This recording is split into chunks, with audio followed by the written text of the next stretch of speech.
My second point, we must choose human dignity and human rights. Human rights are not an ornament of peace, they're its bedrock. Human rights, economic, social, cultural, political, and civil, are universal, indivisible, and interdependent. Choosing rights means more than words. It means choosing justice over silence. It means protecting freedom and civic space, advancing equality for women and girls, confronting racism and discrimination in all its forms, protecting human rights defenders, journalists, and freedom of speech, and upholding the rights of refugees and migrants so that mobility is safe and in accordance with international law. Human rights are a daily battle, online and offline. They require political will. But dignity is not only about the protection of rights. It is about rights fulfilled through inclusive and resilient development. Rights that put an end to poverty and hunger. Rights that open doors to education, health, and opportunity. The Sustainable Development Goals are our shared roadmap for achieving these rights. But in order to make progress down this road, we need fuel. And that fuel is finance. We've seen what development done right can deliver. In the past decade, millions more have gained access to electricity, clean cooking solutions, and to the internet. Child marriage is in retreat. Women's representation is growing, but cuts to aid are wreaking havoc. They are a death sentence for many. For so many more, a stolen future. This is the great paradox of our time. We have the solutions, but we are siphoning off the fuel that would make it possible to make progress. To choose dignity, we must choose financial justice and solidarity. We need to reform the international financial architecture so that it drives development for all. With bigger and bolder multilateral development banks, lending more, and mobilizing more private capital for developing countries, with faster and fairer debt relief mechanisms, helping every country in crisis, including middle-income countries.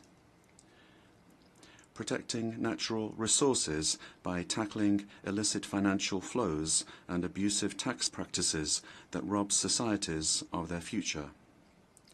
And global financial institutions that represent today's world, with far greater participation of developing countries in terms of their composition and their decision-making. So let us choose a global economy that works for everyone, men and women. Let us choose human rights and dignity. And let us equip ourselves with the means to ensure a transition for people and the planet. Excellencies, this brings me to the third choice. We must choose climate justice. The climate crisis is accelerating, but so are the solutions. The clean energy future is no longer a distant promise. It's already here. No government, industry, or special interest can stop it. But some are trying, hurting economies, locking in higher prices, and squandering a historic opportunity. Fossil fuels are a losing bet. Last year, almost all new power capacity came from renewables, and the investment is surging. Renewables are the cheapest and fastest source of new power.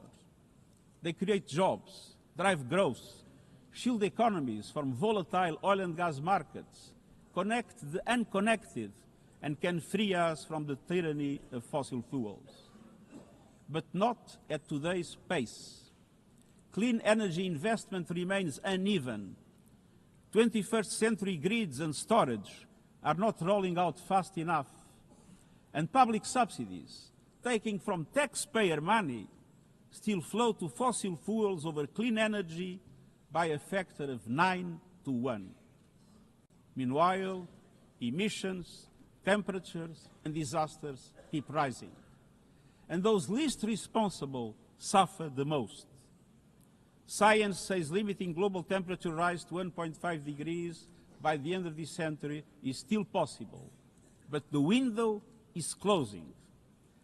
The International Court of Justice has affirmed the legal obligation of states. We must step up action and ambition, especially through strengthened national climate plans. Tomorrow, I will welcome leaders to announce new targets. The G20, the biggest emitters, must lead, guided by common but differentiated responsibilities. But all countries must step up and do more as we head to the UN Climate Conference in Brazil. By accelerating action in energy, forests, methane and industrial decarbonization.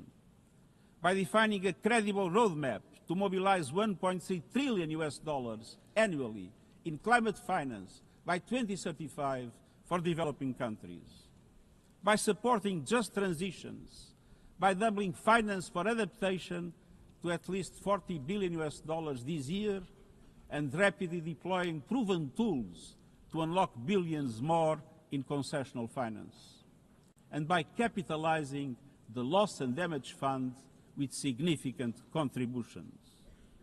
All of these requires government, international financial institutions, philanthropies, civil society, and the private sector to work together, to provide fiscal space to developing countries and unlock new innovative sources of finance at scale, including solidarity levies on high-emitting sectors and debt swaps. We have the solutions and tools, but we must choose climate justice and climate action. First, we must choose to put technology at the service of humanity. Artificial intelligence is rewriting human existence in real time, transforming how we learn, work, communicate, and what we can trust. And the question is not how to stop it, but how to steer it for the greater good. Technology must be our servant, not our master. It must promote human rights, human dignity, and human agency. Yet today, AI's advancement in outpacing regulation and responsibility and is concentrated in a few hands. And the risks are expanding to new frontiers, from biotech to autonomous weapons.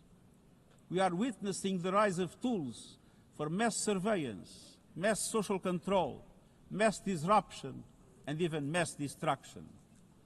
Tools that can drain energy, strain ecosystems, and intensify the race for critical minerals, potentially stoking instability and conflict. Yet, these technologies remain largely ungoverned. We need universal guardrails and common standards across platforms. No company should be above the law.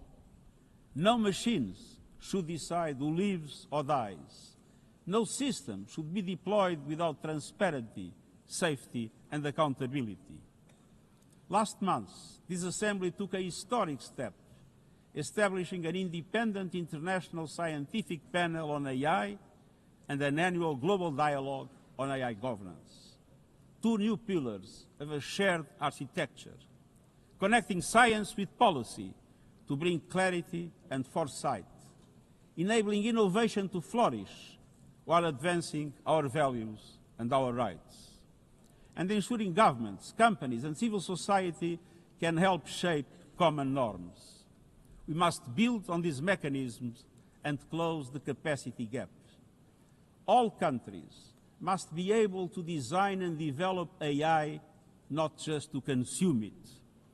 I have proposed voluntary financing options to build AI computing power, data and skills in developing nations. No country should be locked out of the digital future or locked into systems it cannot shape or trust. And governments must lead with vision and companies must act with responsibility. And we, the international community, must ensure that technology lifts up humanity. So let us choose cooperation over fragmentation, ethics over expediency, and transparency over opacity. Technology will not wait for us, but we can still choose what it serves. So let us choose wisely. Fifth and finally, to meet all these goals, we must choose to strengthen the United Nations for the 21st century. The forces shaking our world are also testing the foundations of the United Nations system. We are being hit by rising geopolitical tensions and divisions, chronic uncertainty, and mounting financial strain. But those who depend on the United Nations must not be made to bear the cost, especially now, when for every dollar invested to support our core work to build peace, the world spends $750 on weapons of war. This is not only unsustainable, it is indefensible. In this moment of crisis, the United Nations has never been more essential. The world needs our unique legitimacy, our convening power, our vision to unite nations, to bridge divides and confront the challenges before us. The Pact for the Future has shown your determination to build a United Nations that is stronger, more inclusive, and more effective. That is the logic and the urgency of our UN80 initiative. We are moving swiftly and decisively. I put forward concrete proposals, a revised budget for 2026 that strengthens accountability, improves delivery, and cuts costs. Practical reforms to implement mandates more effectively and efficiently with greater impact. And ideas to spark a paradigm shift in the structure of the UN and how its parts work together. Most of these decisions rest with you, the Member States, and we will move forward in full respect of the established procedures. Together, let us choose to invest in a United Nations that adapts, innovates, and is empowered to deliver for people everywhere. Excellencies, my overriding message comes down to this. Now is the time to choose. It's not enough to know what the right choices are. I urge you to make them. I grew up in a world where choices were few. I was raised in the darkness of dictatorship, where fear silenced voices and hope was nearly crushed. Yet, even the bleakest hours, especially then, I discovered a truth that has never left me. Power does not reside in the hands of those who dominate or divide. Real power resides from people, from our shared resolve to uphold dignity, to defend equality, to believe fiercely in our common humanity and the potential of every human being. I learned early to persevere, to speak out, to refuse to surrender, no matter the challenge, no matter the obstacle, no matter the hour. We must and we will overcome. Because in a world of many choices, there is one choice we must never make, the choice to give up. We must never give up. That is my promise to you, for peace, for dignity, for justice, for humanity, for the world we know is possible when we work as one. I will never, ever give up. Thank you.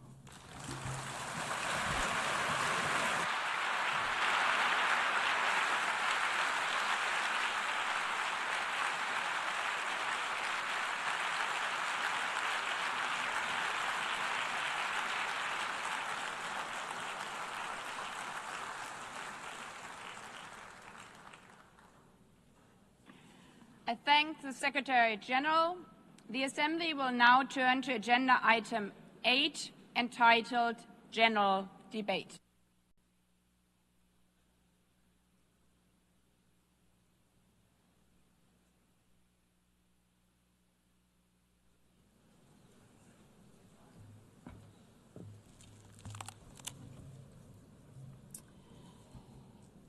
Years, longer than the average human life. This anniversary of the United Nations should have been a moment of celebration. But this is not an ordinary year. Just look at the state of our world, as the Secretary General described. Thousands of orphans in Gaza are wandering around the rubble, eating sand, drinking contaminated water. 90-year-old women in Ukraine are hiding from drones, trapped in their homes instead of living their final years in peace. Children in Haiti, too afraid to walk to school, afraid they might be gunned down by gangs like their friends. And for every conflict and tragedy that seizes the headlines, there are so many more that are forgotten, lost to the news cycle. Like women in Democratic Republic of the Congo, shielding their daughters from armed groups, fearful they might be raped. And Rohingya children, spending their whole childhood in tattered tents, unable to remember what their home looks like. Faced with these realities, now is not the time to celebrate, but to ask ourselves, where is the United Nations? Distinguished heads of state and government, Mr. Secretary General, Excellencies, ladies and gentlemen, people out there in the world watching us. Clearly, we have to do better. But what we should not let cynics allow to weaponize these failures, to argue that our institution is a waste of money, outdated, irrelevant. When the principles of the Charter are ignored, is it the UN that has failed? When tanks rolled into Ukraine, was it because Article 2 of the Charter is not clear enough about sovereignty and territorial integrity? When civilians, children, are killed in Gaza, is it humanitarian law at fault for failing to protect them? It's not the Charter which fails. It's not the UN as an institution which fails. The Charter, our Charter, is only as strong as member states' willingness to uphold it, and their willingness to hold to account those who violate it. Excellencies, yes, our world is in pain. Yes, we have failures. But imagine how much worse would it be without the United Nations? Would a single person be better off without it? Without UNICEF, 26 million children would not have received an education. Without the World Food Programme, nearly 125 million people would have lacked life-saving food assistance. Without the World Health Organization, over 1 billion vaccines would not have been supplied. Sometimes we could have done more, but we cannot let this dishearten us. If we stop doing the right thing, evil would prevail. This 80th session is not about big celebrations, It's about finding the resolve not to give up, the resolve to be better together, just as our predecessors did 8 decades ago. This institution was born in a world on fire and desperate for reprieve. 750 million, nearly a third of humanity back then, still under colonial rule. 2 world wars in a generation, 70 million dead. The horrors of the Holocaust revealed to our collective shame. This was a generation that knew almost nothing but suffering and despair. The signing of the Charter in 1945 gave hope to millions, gave us a North Star that guided our path from the ashes of war, helped guide nations from colonial rule into independent states, helped end apartheid. Across the decades, the United Nations has been a compass pointing toward peace, humanity, and justice. We have not always succeeded, but the story of this institution is not a story of easy victories. It's a story of falling and rising, of pulling ourselves and each other back up and trying harder. We gather here for the 80th time, not for empty celebration, not out of ritual, not to hear our own voices.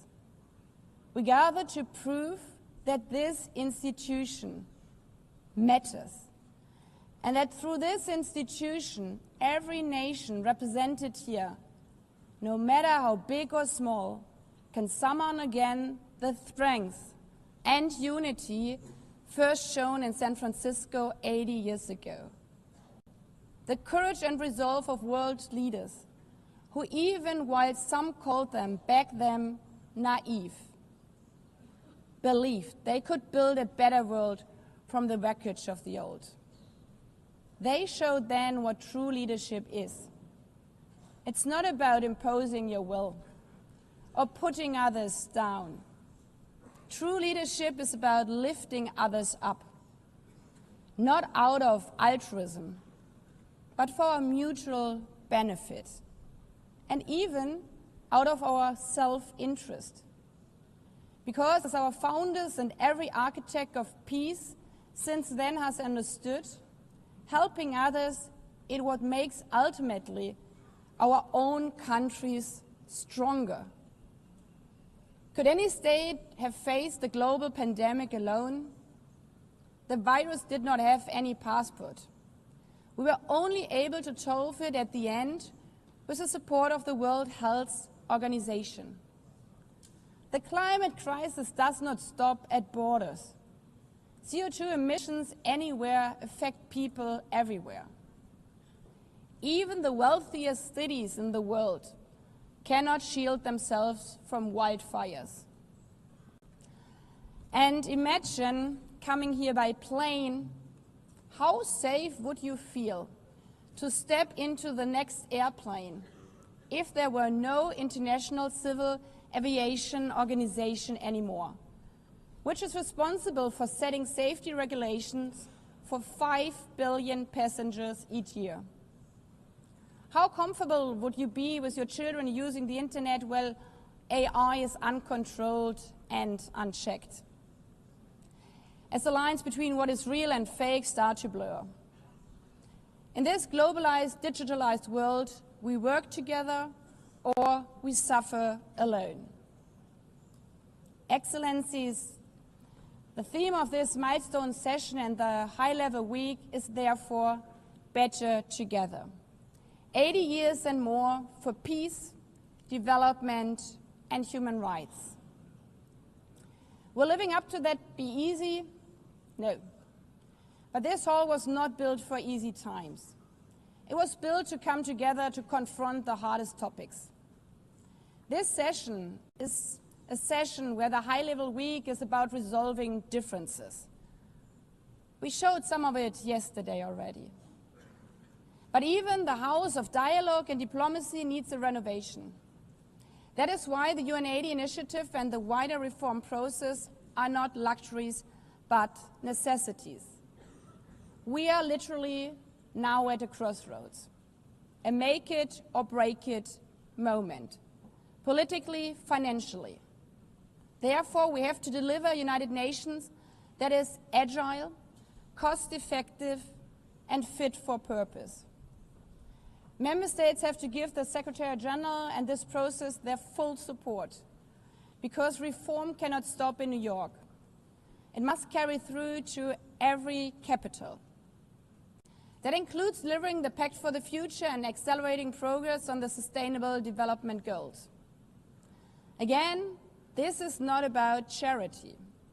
It's about addressing the core purposes of this institution, about strengthening our foundations across all three pillars: peace and security, human rights, and sustainable development. They are inseparable. Leaving hundreds of millions trapped in extreme poverty, vulnerable to crisis, and denied their human rights is not only a moral failure, it's a recipe for global unrest, terrorism, and a tragic waste of humanity's greatest resource, its people. Put it simply, without the SDGs, there cannot be lasting peace. Excellencies, our future as an institution will also be shaped by the selection of the next Secretary General. And here we must pause and reflect. In nearly 80 years, this organization has never chosen a woman for that role. One might wonder how out of 4 billion potential candidates, there could not be found a single one. Of course,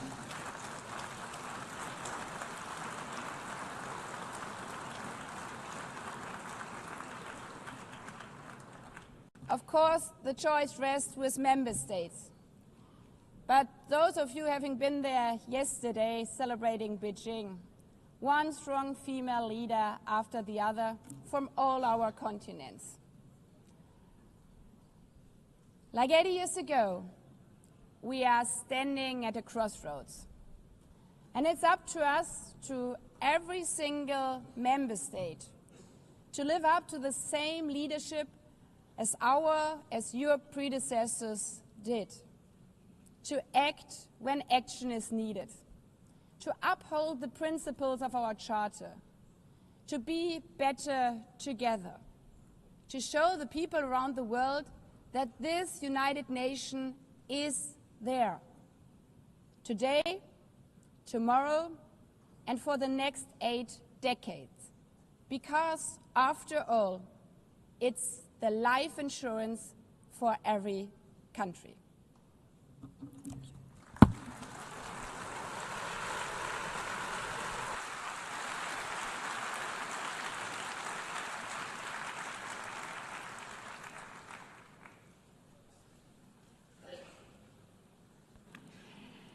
Before giving the floor to the first speaker for this morning, I would like to remind member states that the list of speakers for the general debate has been established on the agreed basis that statements should be no longer than 15 minutes to enable all the speakers to be heard at a given meeting.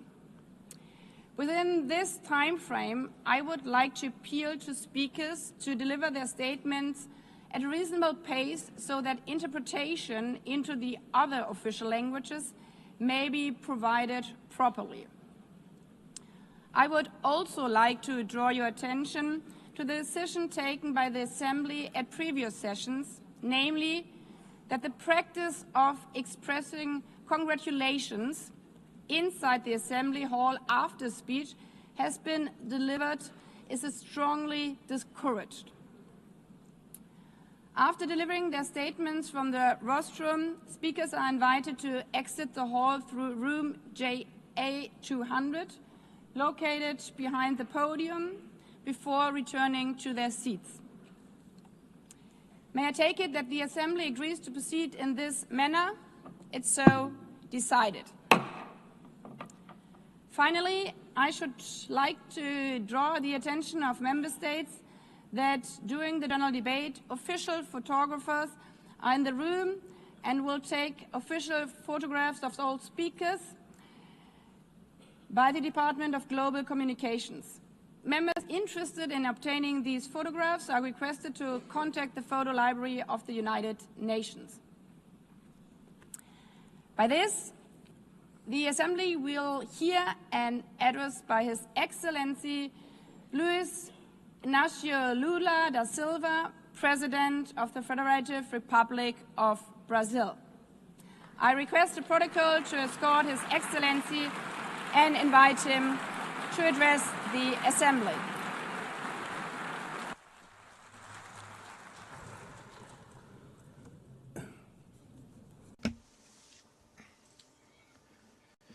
Madam President of the General Assembly, Anadina Berbuki, Mr. Secretary General Antonio Guterres, dear heads of state and government, and representatives of the member states gathered here. This should be a time to celebrate the United Nations. Created at the end of the war, the UN symbolizes the highest expression of the aspiration for peace and prosperity. Today, however, the ideals that inspired its founders in San Francisco are under threat as never before in their history. Multilateralism is at a new crossroads. The organization's authority is in check. We are witnessing the consolidation of an international order marked by repeated concessions to power play, attacks on sovereignty, arbitrary sanctions, and unilateral interventions are becoming the rule. There is a clear parallel between the multilateralism crisis and the weakening of democracy. Authoritarianism is strengthened when we fail to act in the face of arbitrary acts, when the international society falters in defending peace, sovereignty, and the rule of law. The consequences are tragic. Throughout the world, anti-democratic forces are trying to subjugate institutions and stifle freedoms. They worship violence, praise ignorance, act as physical and digital militias, and restrict the press. Even under an unprecedented attack, Brazil chose to resist and defend its democracy, regained 40 years ago by its people after 2 decades of dictatorial governments. There is no justification for unilateral and arbitrary measures against our institutions and our economy. The aggression against the independence of the judiciary branch of power is unacceptable. This interference in domestic affairs is aided by a subservient far right who is nostalgic of past hegemonies. False patriots plan and publicly promote actions against Brazil. Peace cannot be achieved with impunity. A few days ago, and for the first time in 525 years of our history, a former head of state was convicted of attacking the democratic rule of law. He was investigated, indicted, trialed, and held accountable for his actions in a meticulous process. He has the right to defend himself was secured, a prerogative that dictatorships deny to their victims. Before the eyes of the world, Brazil sent a message to all aspiring autocrats and those who support them. Our democracy, our sovereignty are non-negotiable.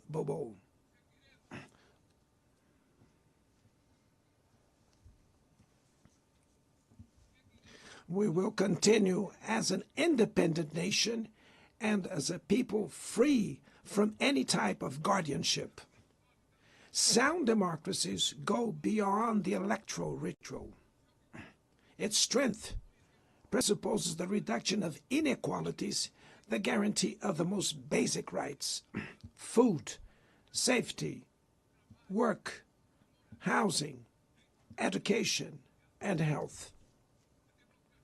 Democracy fails when women earn less than men or die at the hands of partners and family members. It loses when it closes its doors and blames migrants for the world's ills. Poverty is as much an enemy of democracy as extremism.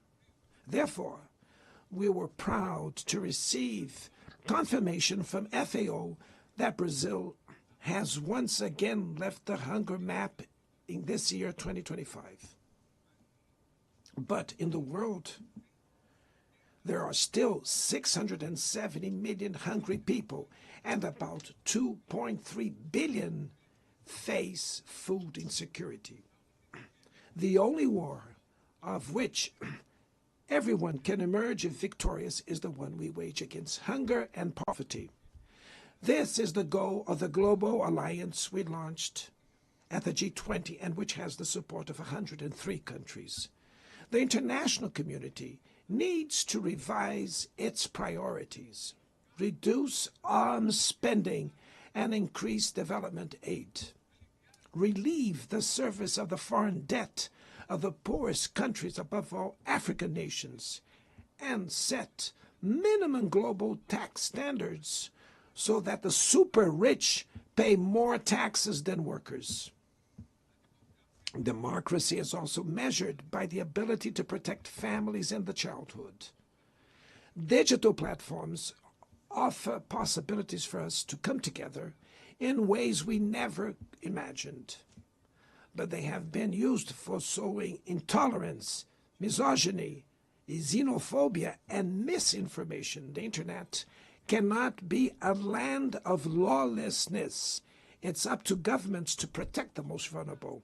Regulating does not mean restraining freedom of expression. It's about ensuring that what is already illegal in the real world is treated the way in the virtual environment. Attacks on regulation serve to cover up hidden interests and provide shelter for crimes such as fraud, human trafficking, pedophilia, and attacks against democracy. The Brazilian parliament was right to rush to address this issue. Last week, I proudly enacted one of the world's most advanced laws for the protection of children and adolescents in the digital environment. Also, we sent draft bills to the National Congress to foster competition in digital markets and to encourage the installation of sustainable data centers.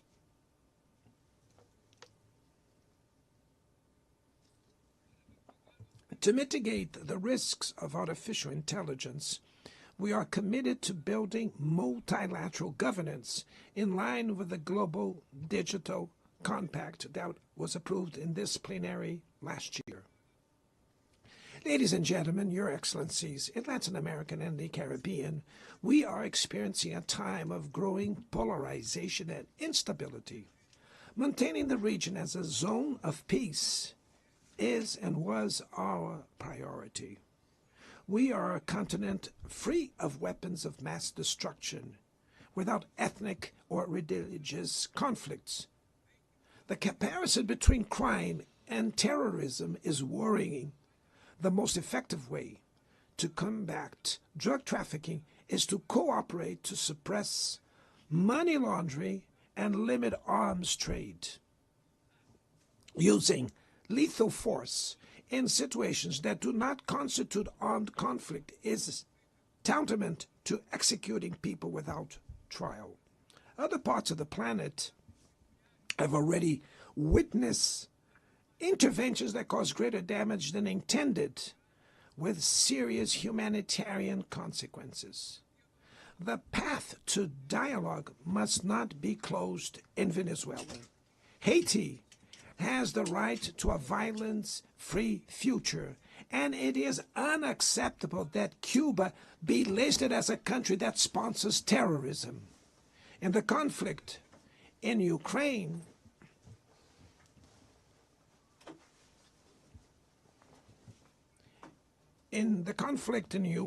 we all already know that there will be no military solution. The recent meeting in Alaska raised hopes for a negotiated way out. It's necessary to pave the way for a realistic solution. This implies taking into account the legitimate security concerns of all parties. The African Initiative and the Friends for Peace group created by China and Brazil can help promote dialogue and a diplomatic solution. No situation is more emblematic of the disproportionate and illegal use of force than the one occurring in Palestine. The terrorist attacks perpetrated by Hamas are indefensible from any angle, but nothing, absolutely nothing, justifies the ongoing genocide in Gaza.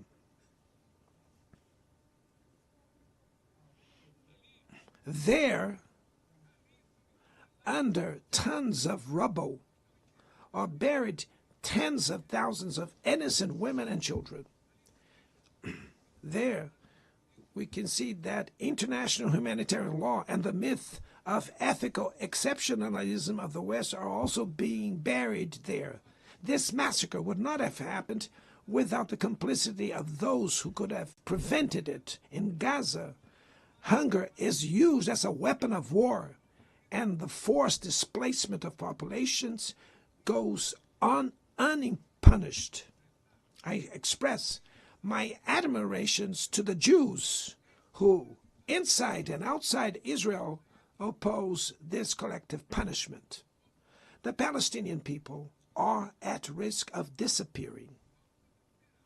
They will only survive with an independent state integrated to the international community. This is the solution defended by more than 150 UN members, reaffirmed yesterday here in this very plenary, but barred by a single veto. It is regrettable that President Mahmoud Abbas was prevented by the host country of occupying the Palestinian bench at this historical moment.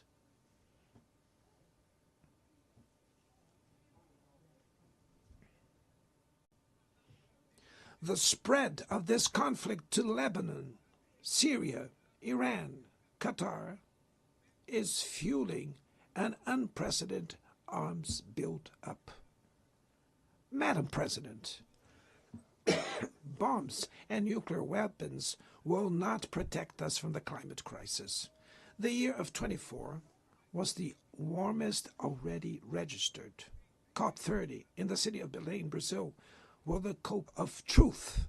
It will be the time for world leaders to prove the seriousness of their commitment to the planet. Without a complete picture of the NDC's nationally determined contributions, we were walking blindfolded towards the abyss. Brazil has committed to reducing its emissions by 59% and 67%, covering all greenhouse gases and all sectors of the economy.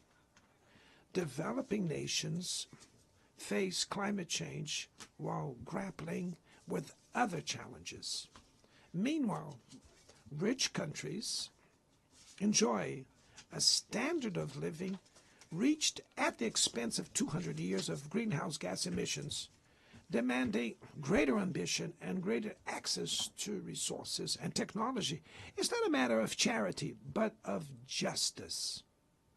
The race for critical minerals essential for energy transition cannot reproduce the predatory and asymmetrical logic that has characterized recent centuries. In Belém City, the world will learn about the reality of the Amazon.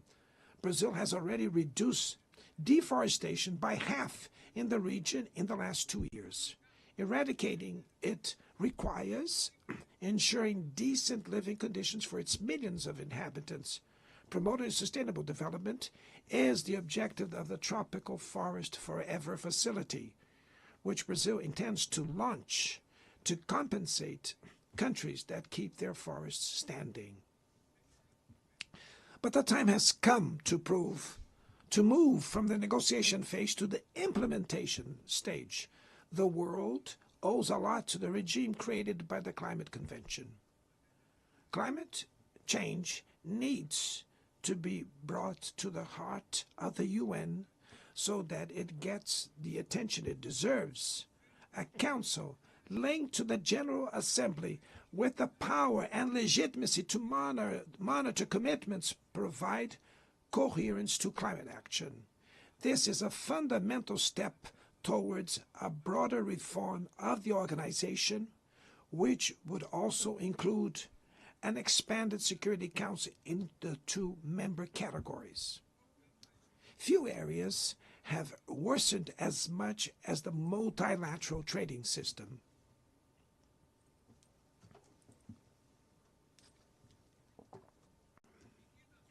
Unilateral measures have rendered fundamental principles, such as the most favored nations clauses, meaningless. They have disrupted value chains and threw the global economy into a pernicious spiral of high prices and stagnation. It is urgent to refound the WTO based on modern and flexible foundations. Your Excellencies, ladies and gentlemen, this year, the world lost 2 exceptional public figures. Former Uruguayan President Pepe Mujica and our dear Pope Francis, both embodied the best humanist values like no other.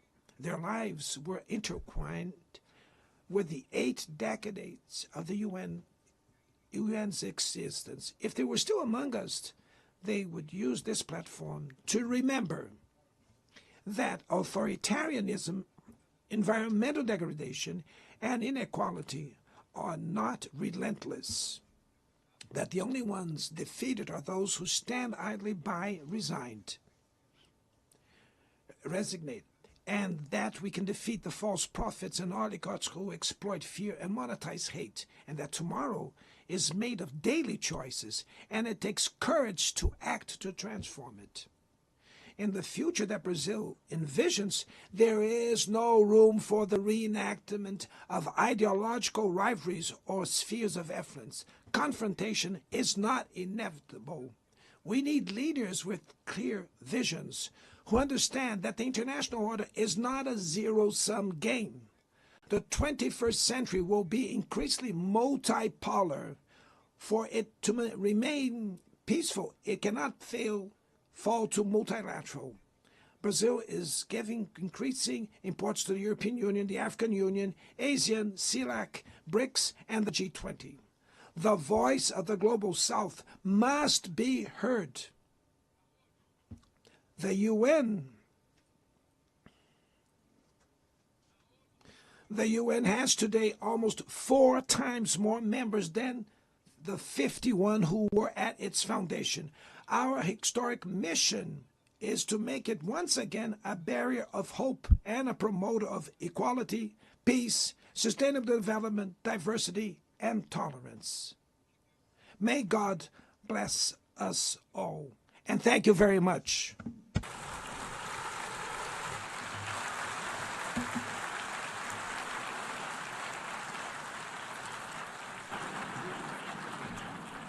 On behalf of the Assembly, I wish to thank the President of the Federative Republic of Brazil,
The Assembly will hear an address by His Excellency Donald Trump, President of the United States of America.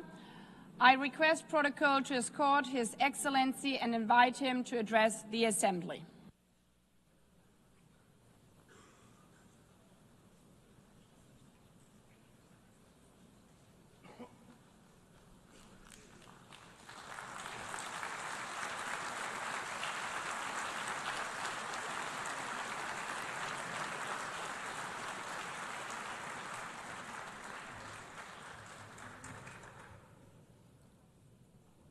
Thank you very much.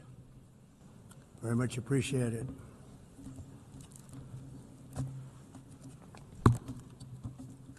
And I don't mind making this speech without a teleprompter, because the teleprompter is not working. I feel very happy to be up here with you nevertheless, and that way you speak more from the heart. I can only say that whoever's operating this teleprompter is in big trouble.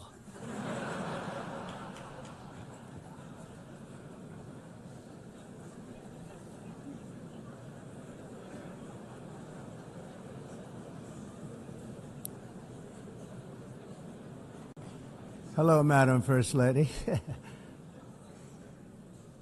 Thank you very much for being here. And Madam President, Mr. Secretary General, First Lady of the United States, distinguished delegates, ambassadors, and world leaders. 6 years have passed since I last stood in this grand hall and addressed a world that was prosperous and at peace in my first term. Since that day, the guns of war have shattered the peace I forged on 2 continents. An era of calm and stability gave way to one of the great crises of our time. And here in the United States, 4 years of weakness, lawlessness, and radicalism under the last administration delivered our nation into a repeated set of disasters. 1 year ago, our country was in deep trouble, but today, just 8 months into my administration, we are the hottest country anywhere in the world, and there is no other country even close. America is blessed with the strongest economy, the strongest borders, the strongest military, the strongest friendships, and the strongest spirit of any nation on the face of the earth. This is indeed the golden age of America. We are rapidly reversing the economic calamity we inherited from the previous administration, including ruinous price increases and record-setting inflation like we've never had before. Under my leadership, energy costs are down, gasoline prices are down, grocery prices are down, mortgage rates are down, and inflation has been defeated. The only thing that's up is the stock market, which just hit a record high. In fact, it hit a record high 48 times in the last short period of time. Growth is surging, manufacturing is booming. The stock market, as I said, is doing better than it's ever done. And all of you in this room benefit by that, almost everybody. And importantly, workers' wages are rising at the fastest pace in more than 60 years. And that's what it's all about, isn't it? In 4 years of President Biden, we had less than $1 trillion of new investment into the United States. In just 8 months since I took office, we have secured commitments and money already paid for $17 trillion. Think of it, 4 years, less than $1 trillion, 8 months, much more than $17 trillion is being invested in the United States. And it's now pouring in from all parts of the world.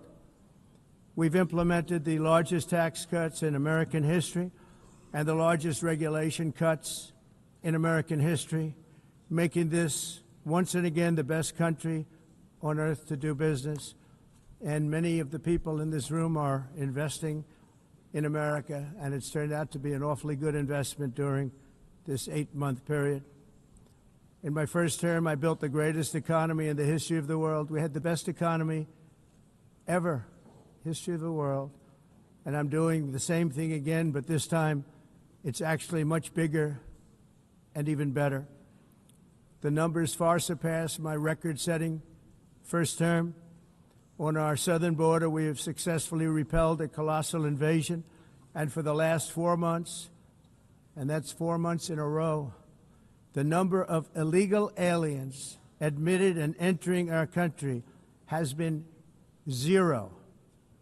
Hard to believe, because if you look back just a year ago, it was millions and millions of people pouring in from all over the world, from prisons, from mental institutions, drug dealers.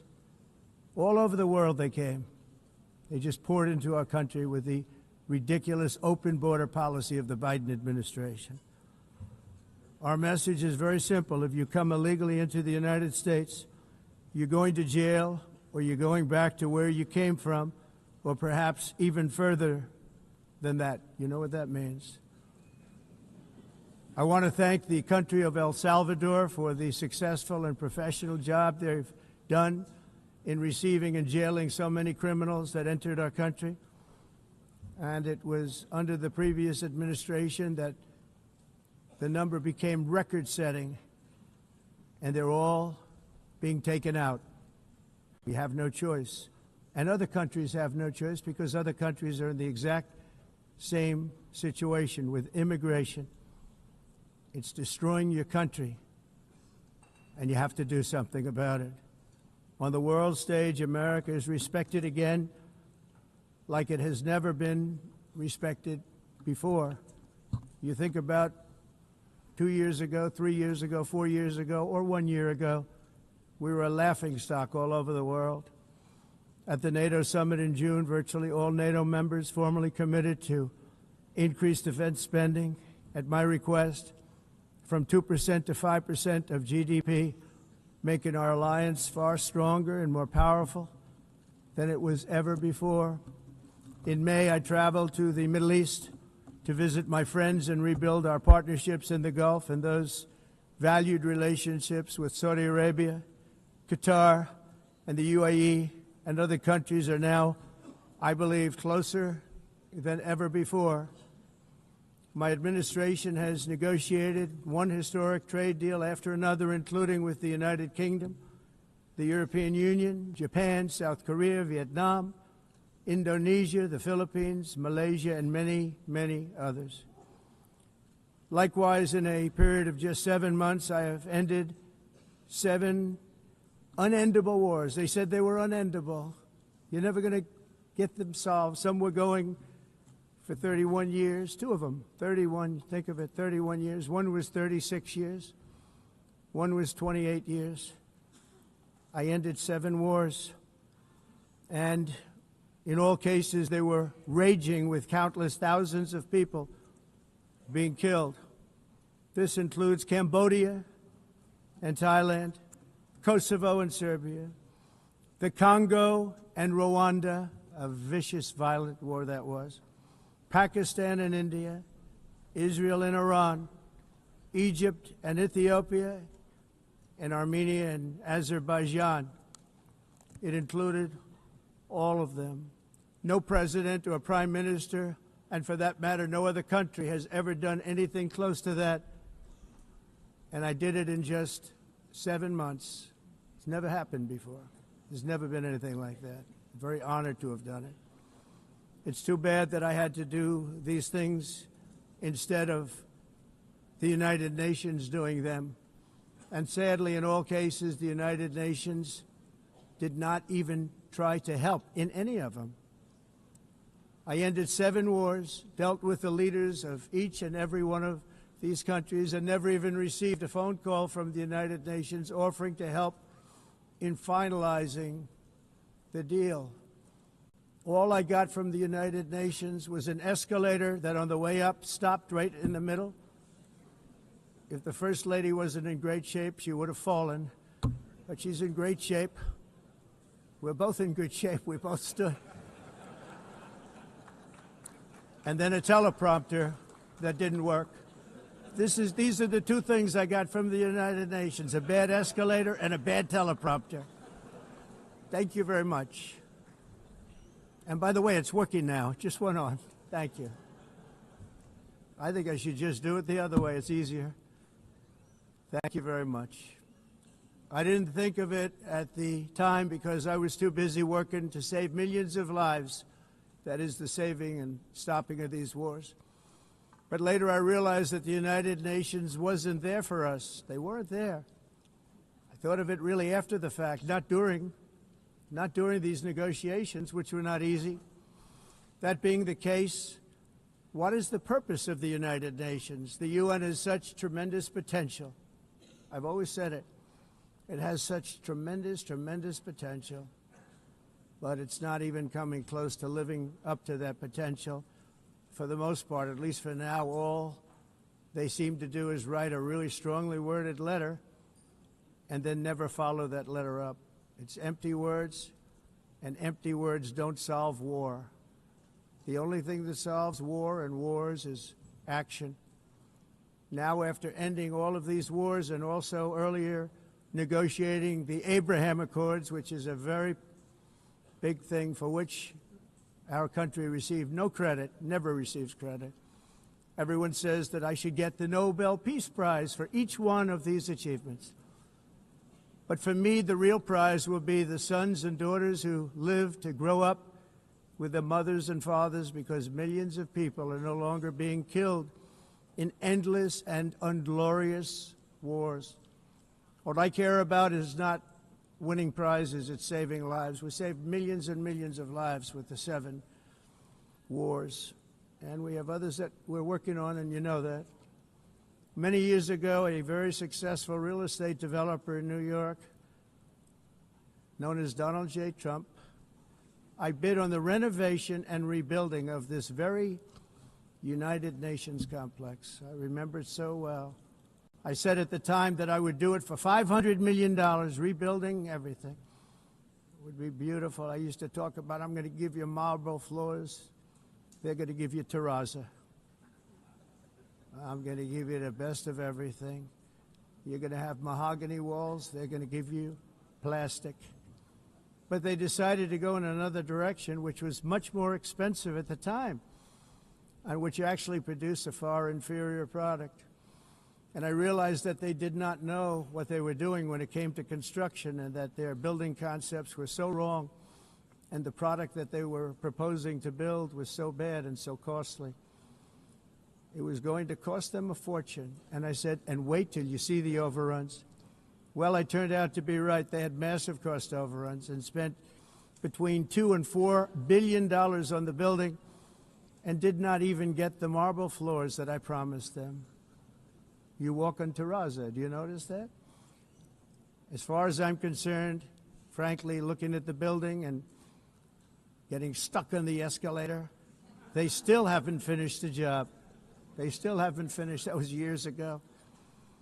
The project was so corrupt that Congress actually asked me to testify before them on the tremendous waste of money, because it turned out that they had no idea what it was, but they knew it was anywhere between $2 and $4 billion as opposed to $500 million with a guarantee. But they had no idea, and I said it cost much more than $5 billion. Unfortunately, many things in the United Nations are happening just like that, but on an even much bigger scale, much, much bigger. Very sad to see. Whether the UN can manage to play a productive role, I've come here today to offer the hand of American leadership and friendship to any nation in this assembly that is willing to join us in forging a safer, more prosperous world. And it's a world that we'll be much happier with. A dramatically better future is within our reach. But to get there, we must reject the failed approaches of the past and work together to confront some of the greatest threats in history. There is no more serious danger to our planet today than the most powerful and destructive weapons ever devised by man, of which the United States, as you know, has many. Just as I did in my first term, I've made containing these threats a top priority, starting with the nation of Iran. My position is very simple. The world's #1 sponsor of terror can never be allowed to possess the most dangerous weapon. That's why, shortly after taking office, I sent the so-called Supreme Leader a letter making a generous offer. I extended a pledge of full cooperation in exchange for a suspension of Iran's nuclear program. The regime's answer was to continue their constant threats to their neighbors and U.S. interests throughout the region and some great countries that are right nearby. Today, many of Iran's former military commanders, in fact, I can say almost all of them, are no longer with us. They're dead.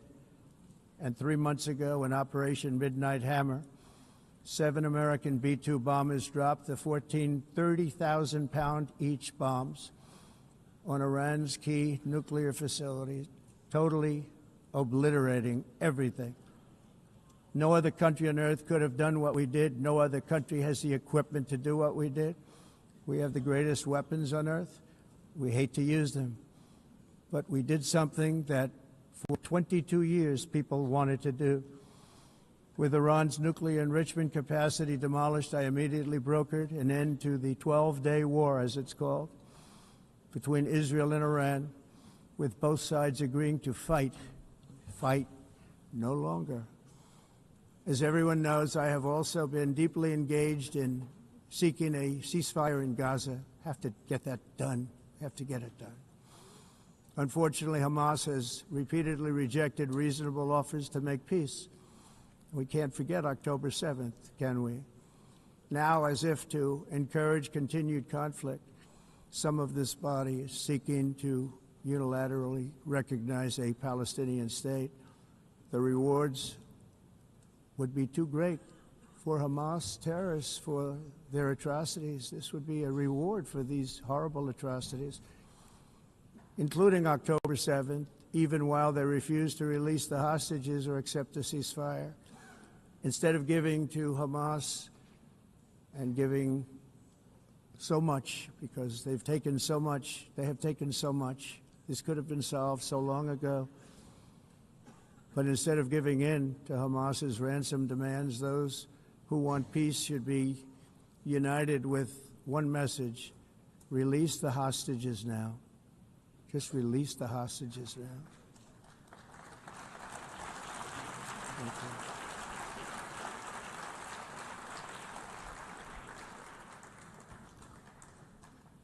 Thank you.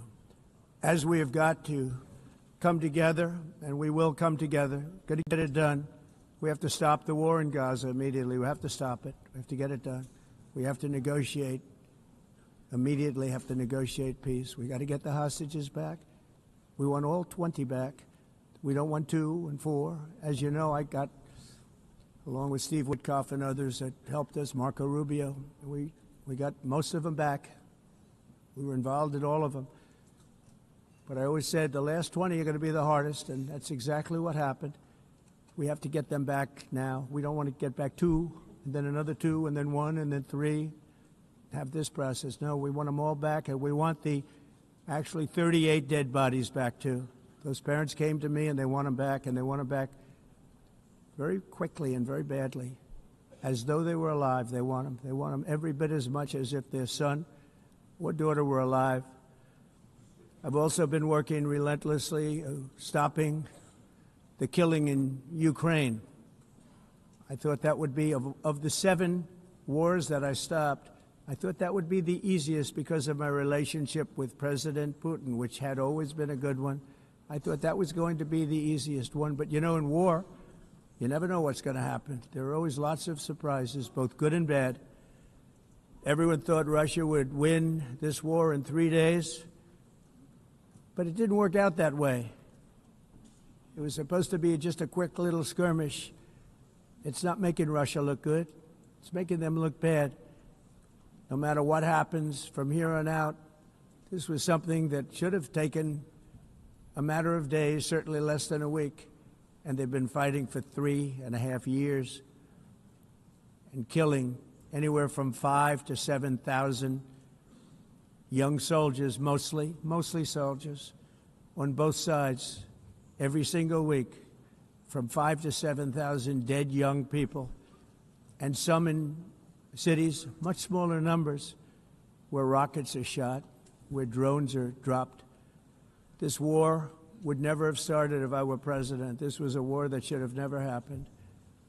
It shows you what leadership is, what bad leadership can do to a country.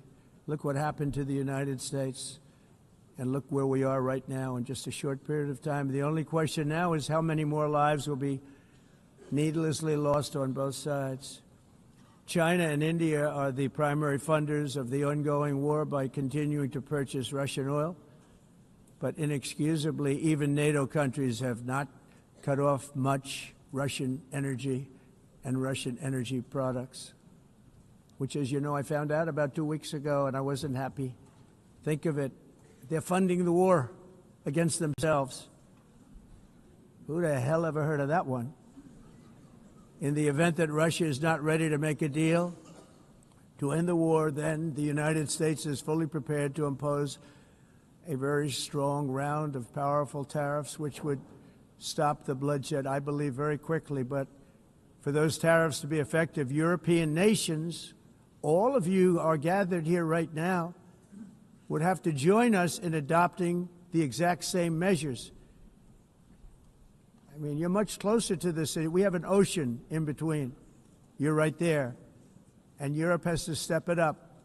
They can't be doing what they're doing. They're buying oil and gas from Russia while they're fighting Russia. It's embarrassing to them, and it was very embarrassing to them when I found out about it, I can tell you that. But they have to immediately cease all energy purchases from Russia. Otherwise, we're all wasting a lot of time.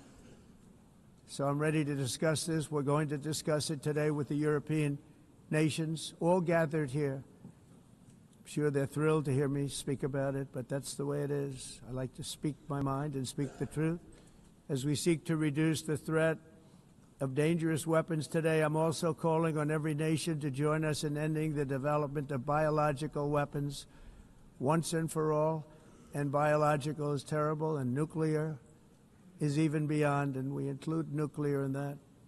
We want to have a cessation of the development of nuclear weapons. We know, and I get to view it all the time. Sir, would you like to see? And I look at weapons that are so powerful that we just can't ever use them. If we ever use them, the world literally might come to an end.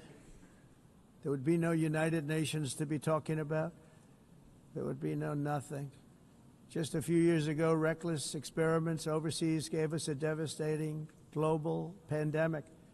Yet despite that worldwide catastrophe, many countries are continuing extremely risky research into bioweapons and man-made pathogens. This is unbelievably dangerous. To prevent potential disasters, I'm announcing today that my administration will lead an international effort to enforce Biological Weapons Convention, which is going to be meeting with the top leaders of the world by pioneering an AI verification system that everyone can trust.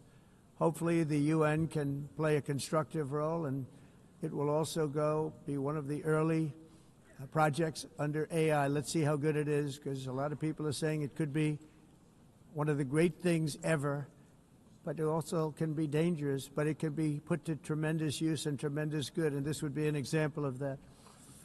Not only is the UN not solving the problems it should, too often, it's actually creating new problems for us to solve. The best example is the #1 political issue of our time, the crisis of uncontrolled migration. It's uncontrolled. Your countries are being ruined.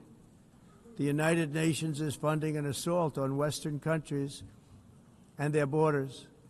In 2024, the UN budgeted $372 million in cash assistance to support an estimated 624,000 migrants journeying into the United States.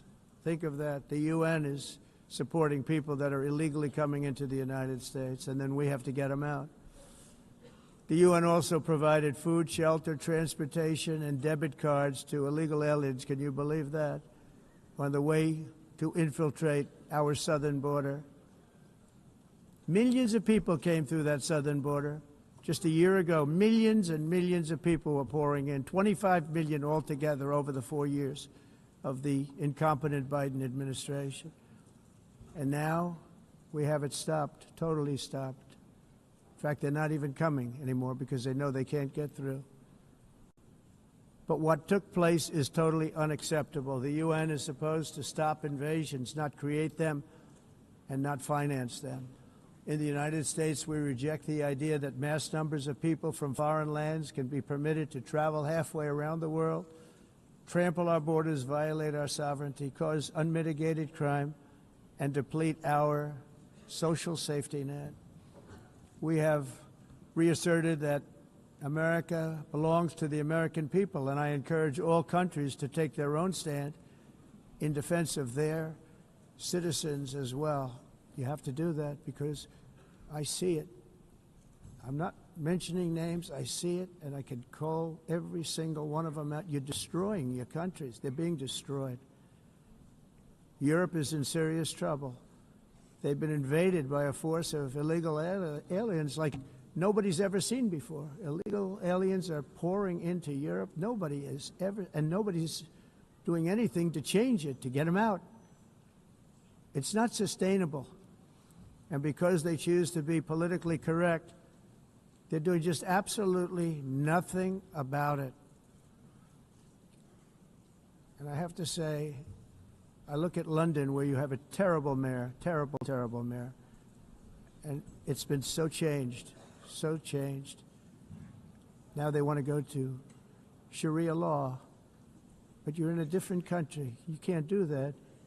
Both the immigration and their suicidal energy ideas will be the death of Western Europe if something is not done immediately. This cannot be sustained. What makes the world so beautiful is that each country is unique. But to stay this way, every sovereign nation must have the right to control their own borders. You have the right to control your borders, as we do now, and to limit the sheer numbers of migrants entering their countries and paid for by the people of that nation that were there and that built that particular nation at the time. They put their blood, sweat, tears, money into that country, and now they're being ruined.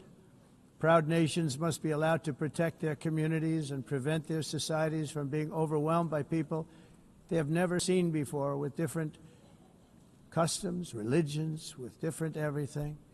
Where migrants have violated laws, lodged false asylum claims, or claimed refugee status for illegitimate reasons, they should, in many cases, be immediately sent home. And while we will always have a big heart for places and people that are struggling and truly compassionate, answers will be given. We have to solve the problem, and we have to solve it in their countries, not create new problems in our countries. And we are very helpful to a lot of countries that are just not able to send their people anymore. They used to send them to us in caravans of 25,000, 30,000 people each. These massive caravans of people pouring into our country, totally unchecked and unvetted. But not anymore. According to the Council of Europe, in 2024, almost 50% of inmates in German prisons were foreign nationals or migrants. In Austria, the number was 53% of the people in prisons were from places that weren't from where they are now.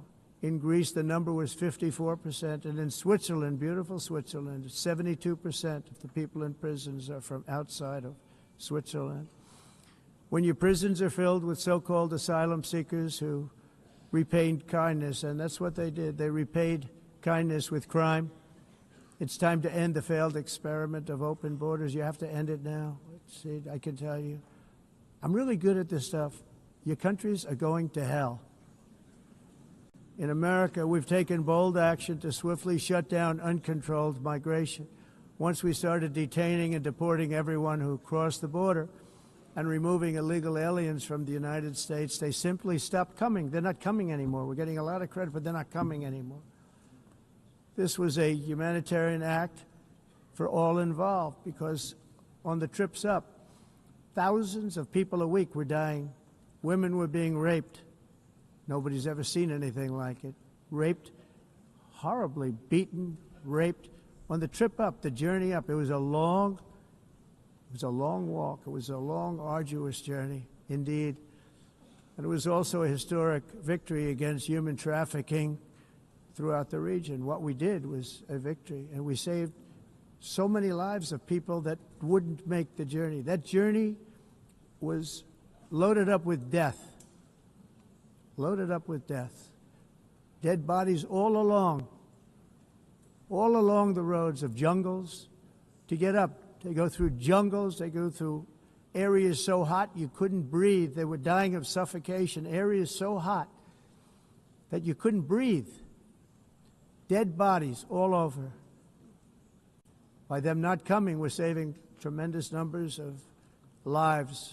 My people have done a fantastic job in doing what they did, and the American public agrees with it. I mean, I was very proud to see this morning I have the highest poll numbers I've ever had. Part of it is because of what we've done on the border. I guess the other part is what we've done on the economy. Joe Biden's policies empowered murderous gangs, human smugglers, child traffickers, drug cartels, and prisoners from all over the world. The previous administration also lost nearly 300,000 children. Think of that. They lost more than 300,000 children, little children, who were trafficked into the United States on the Biden watch, many of whom have been raped, exploited, and abused, and sold. Sold. Nobody talks about that. The fake news doesn't write about it.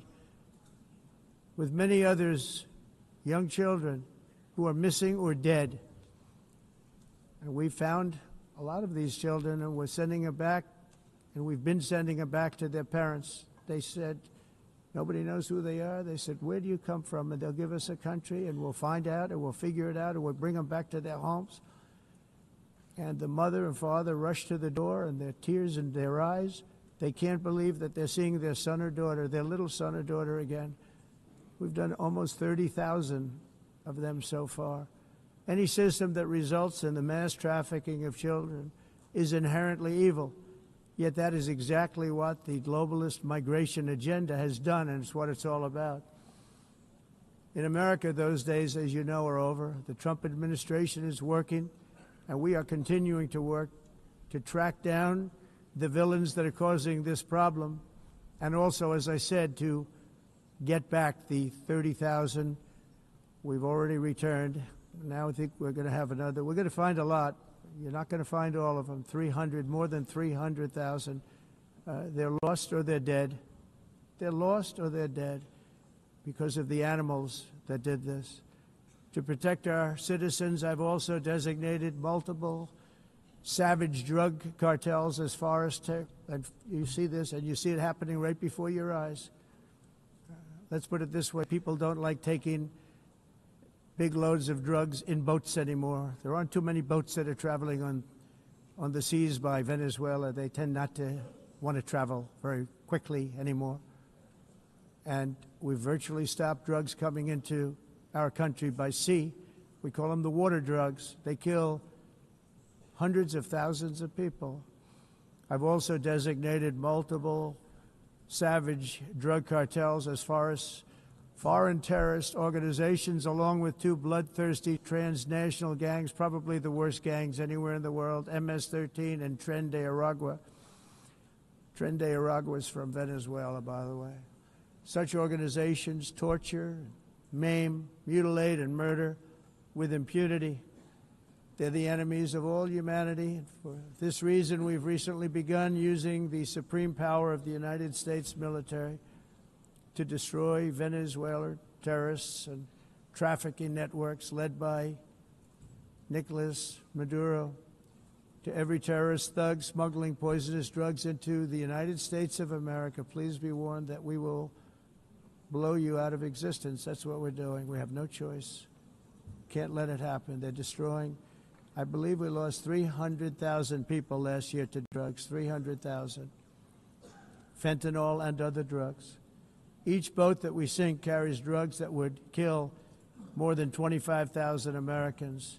We will not let that happen. Energy is another area where the United States is now thriving like never before. We're getting rid of the falsely named renewables. By the way, they're a joke. They don't work. They're too expensive. They're not strong enough to fire up the plants that you need to make your country great. The wind doesn't blow. Those big windmills are so pathetic and so bad, so expensive to operate. And they have to be rebuilt all the time, and they start to rust and rot. Most expensive energy ever conceived, and it's actually energy. You're supposed to make money with energy, not lose money. You lose money, the governments have to subsidize. You can't put them out without massive subsidies. And most of them are built in China, and I give China a lot of credit. They build them, but they very few wind farms. So why is it that they build them and they send them all over the world, but they barely use them? You know what they use? Coal. They use gas. They use almost anything, but they don't like wind. But they sure as hell like selling the windmills. Europe, on the other hand, has a long way to go, with many countries being on the brink of destruction because of the green energy agenda. And I give a lot of credit to Germany. Germany was being led down a very sick path, both on immigration, by the way, and on energy. They were going green, and they were going bankrupt. And the new leadership came in, and they went back to where they were, with fossil fuel and with nuclear, which is good.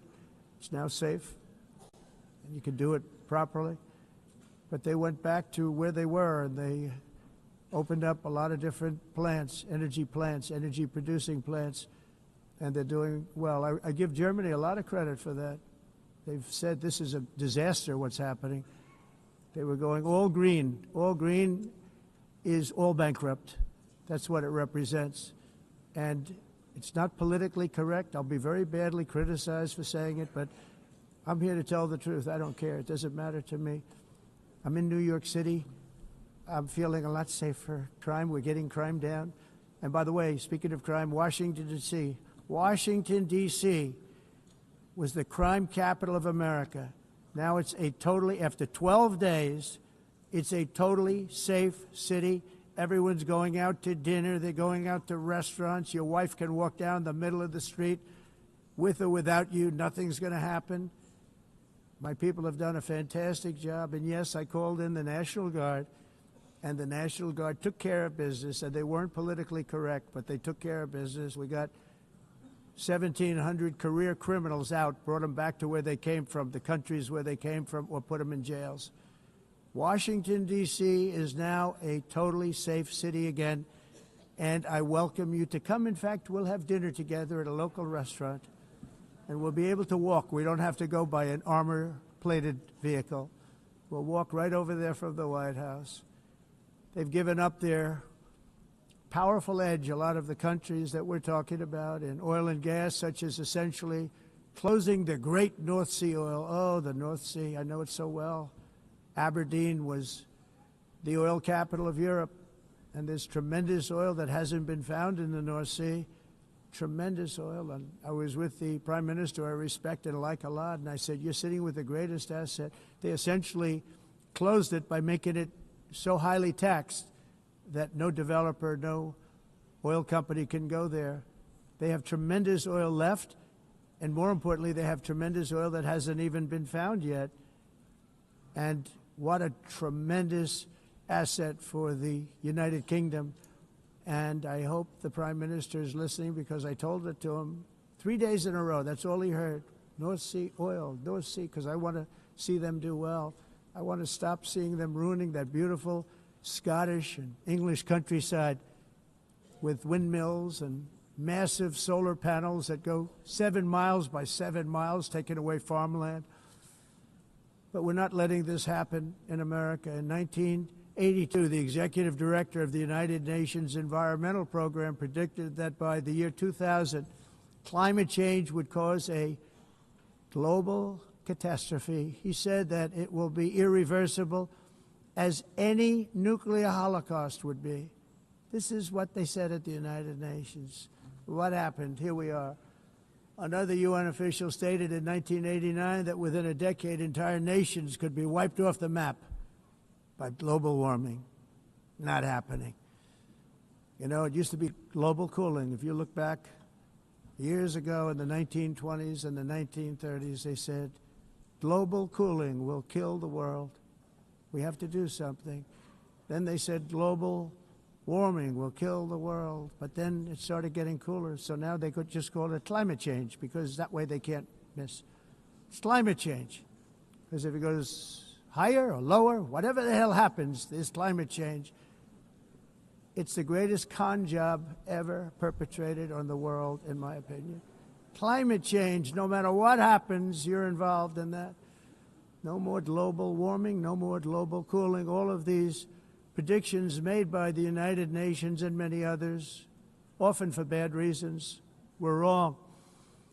They were made by stupid people that have cost their countries fortunes and given those same countries no chance for success. If you don't get away from this green scam, your country is going to fail. And I'm really good at predicting things, you know. They actually said during the campaign they had a hat, the best-selling hat. Trump was right about everything. And I don't say that in a braggadocious way, but it's true. I've been right about everything. And I'm telling you that if you don't get away from the green energy scam, your country is going to fail. And if you don't stop people that you've never seen before, that you have nothing in common with, your country is going to fail. I'm the President of the United States, but I worry about Europe. I love Europe. I love the people of Europe. And I hate to see it being devastated by energy and immigration. This double-tailed monster destroys everything in its wake, and they cannot let that happen any longer. You're doing it because you want to be nice. You want to be politically correct, and you're destroying your heritage. They must take control strongly and immediately of the unmitigated immigration disaster and the fake energy catastrophe before it's too late.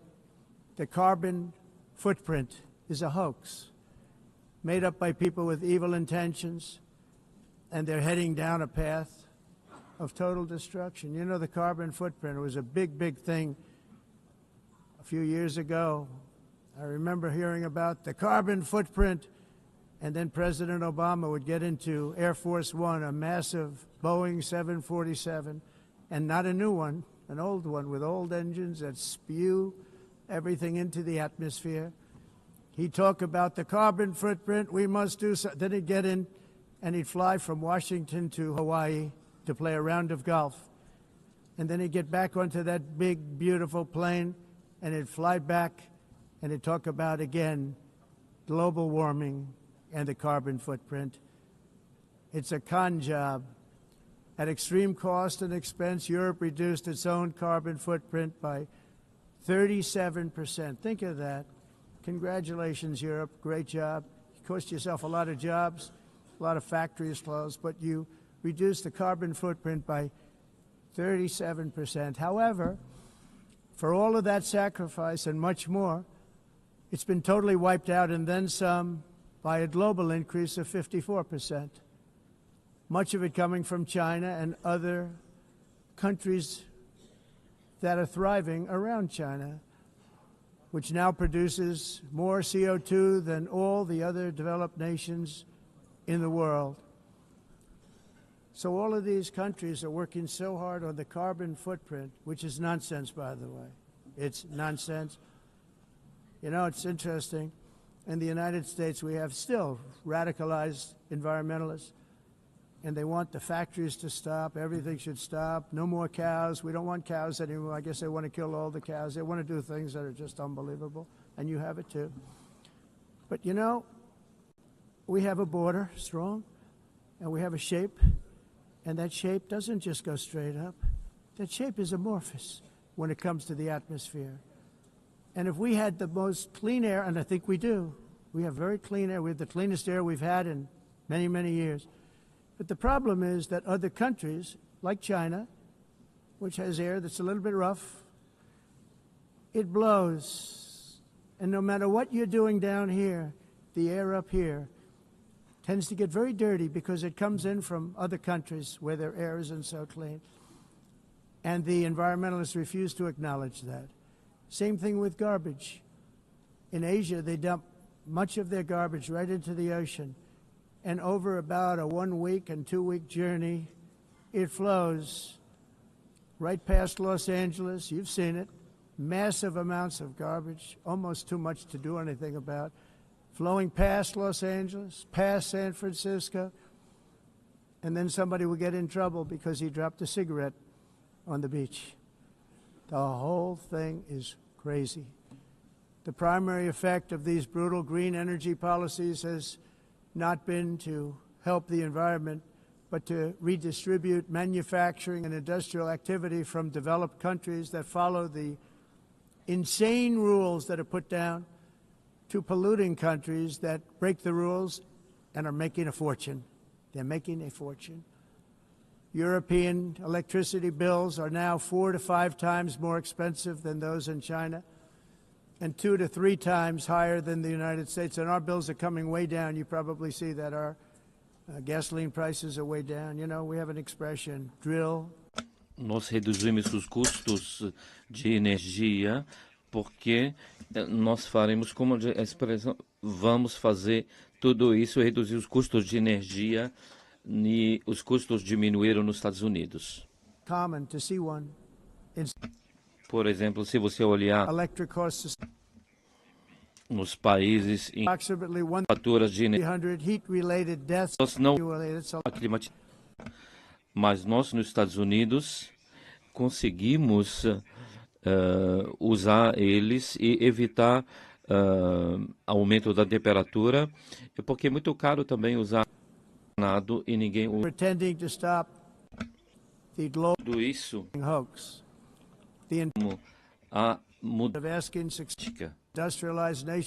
Esse agenda mundialista não tem nenhum sentido. Entire societies must be rejected País and it must be immediate. That's why in America I withdrew from the fake Paris Climate Accord, where, by the way, America was paying so much more than every country. Others weren't paying. China didn't have to pay until 2030. Russia was given an old standard that was easy to meet, a 1990 standard. For the United States, we're supposed to pay like $1 trillion. And I said, this is another scam. The fact is, the United States has been taken advantage of by the world for many, many years, but not any longer, as you probably noticed. I unleashed massive energy production and signed historic executive orders to hunt for oil, but we don't have to do much hunting because we have the most oil of any nation anywhere, oil and gas in the world. And if you add coal, we have the most of any nation in the world. Clean, I call it clean, beautiful coal. You can do things today with coal that you couldn't have done 10 years ago, 15 years. So I have a little standing order in the White House. Never use the word coal, only use the words clean, beautiful coal. Sounds much better, doesn't it? But we stand ready to provide any country with abundant, affordable energy supplies if you need them, when most of you do. We're proudly exporting energy all over the world. We're now the largest exporter. In the United States, we want trade and robust commerce with all nations, everybody. We want to help nations. We're going to help nations. But it must also be fair and reciprocal. The challenge with trade is much the same with climate. The countries that followed the rules, all their factories have been plundered. It's really sad to watch. They've been broken. They've been broken by countries that broke the rules. That's why the United States is now applying tariffs to other countries, and much as these tariffs were for many years applied to us, uncontrollably applied to us. We've used tariffs as a defense mechanism under the Trump administration, including my first term, where hundreds of billions of dollars in tariffs were taken in. And by the way, we had the lowest inflation, and now we have very low inflation. The only thing different is that we have hundreds of billions of dollars flowing into our country. But this is how we will ensure that the system works for everyone and is sustainable into the future. We're also using tariffs to defend our sovereignty and security throughout the world, including against nations that have taken advantage of former U.S. administrations for decades, including the most corrupt, incompetent administration in history, the sleepy Joe Biden administration. Brazil now faces major tariffs in response to its unprecedented efforts to interfere in the rights and freedoms of our American citizens and others, with censorship, repression, weaponization, judicial corruption, and targeting of political critics in the United States. I have a little problem saying this because I must tell you, I was walking in and the leader of Brazil was walking out. We saw him and I saw him, he saw me, and we embraced. And then I'm saying, can you believe I'm going to be saying this in just 2 minutes? But we actually agreed that we would meet next week. We didn't have much time to talk, like about 20 seconds. They were in retrospect, I'm glad I waited because this thing didn't work out too well. But we did talk. We had a good talk, and we agreed to meet next week, if that's of interest. But he seemed like a very nice man, actually. He liked me, I liked him. But if you, and I only do business with people I like. When I don't like them, I don't like them.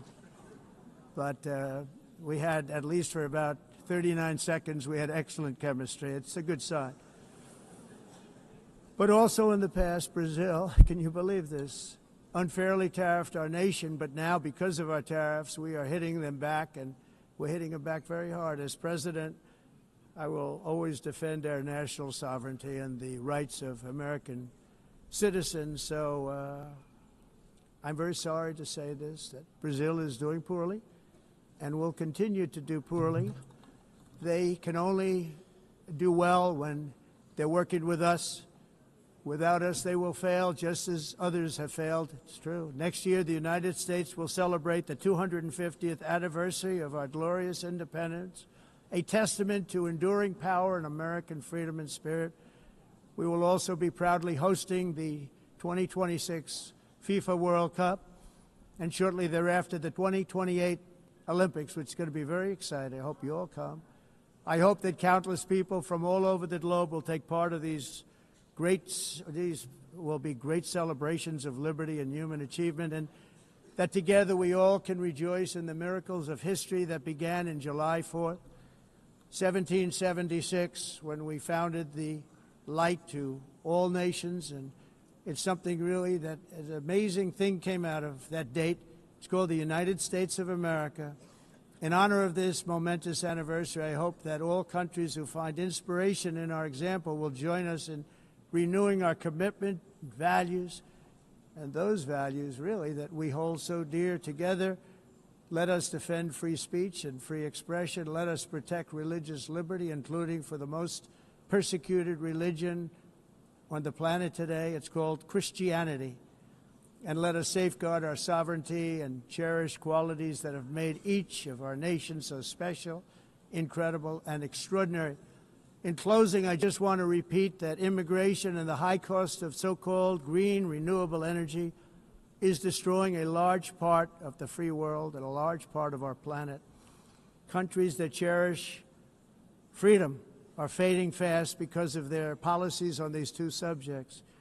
You need strong borders and traditional energy sources if you are going to be great again. Whether you have come from north or south, east or west, near or far, every leader in this beautiful hall today represents a rich culture, a noble history, and a proud heritage that makes each nation majestic and unique, unlike anything else in human history or any other place on the face of the earth. From London to Lima, from Rome to Athens, from Paris to Seoul, from Cairo to Tokyo and Amsterdam to right here in New York City, we stand on the shoulders of the leaders and legends, generals and giants, heroes and titans who won and built our beloved nations, all of our nations, with their own courage, strength, spirit, and skill. Our ancestors climbed mountains, conquered oceans, crossed deserts, and trekked over wide open plains. They charged into thunderous battles, plunged into grave dangers, and they were soldiers and farmers and workers and warriors and explorers and patriots. They built towns into cities, tribes into kingdoms, ideas into industries, and small islands into mighty empires. You're a part of all of that. They were champions for their people who never gave up and who never, ever gave in. Their values defined our national identities. Their visions forged our magnificent destiny. Everybody in this room is a part of it in your own way. Each of us inherits the deeds and the myths, the triumphs, the legacies of our own heroes and founders who so bravely showed us the way. Our ancestors gave everything for homelands that they defended with pride, with sweat, with blood, with life, and with death. Now the righteous task of protecting the nations that they built belongs to each and every one of us. So together let us uphold our sacred duty to our people and to our citizens. Let us protect their borders, ensure their safety, preserve their cultures, treasure, and traditions, and fight, fight, fight for their precious dreams and their cherished freedoms. And in friendship and really a beautiful vision, let us all work together to build a bright, beautiful planet, a planet that we all share, a planet of peace and a world that is richer, better, and more beautiful than ever before. That can happen. It will happen.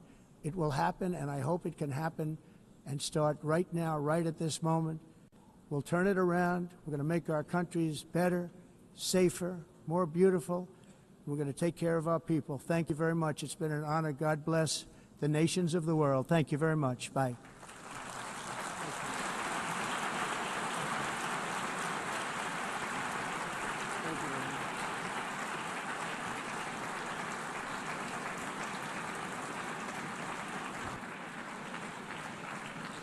On behalf of the Assembly, I wish to thank the President of the United States,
Please be seated.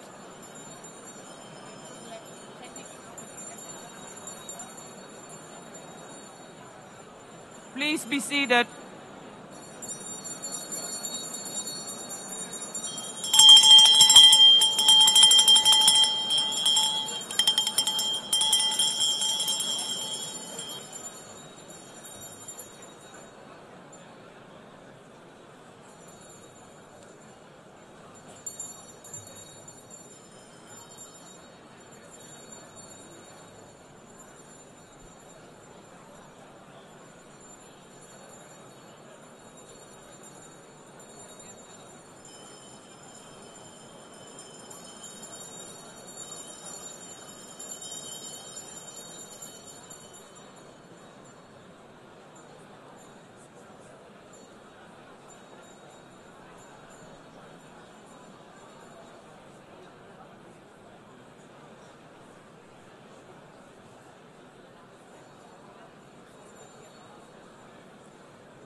Excellencies, could you please take your seats in due respect to the next speakers? The second row, could you please take your seat right now?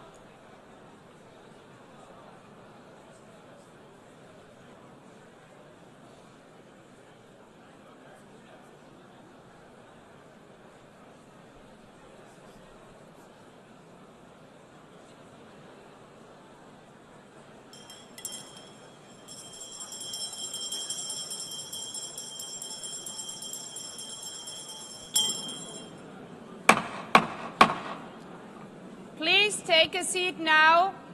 With due respect to the next speakers, I would kindly ask you, gentlemen in the left row, please take your seats. We will continue.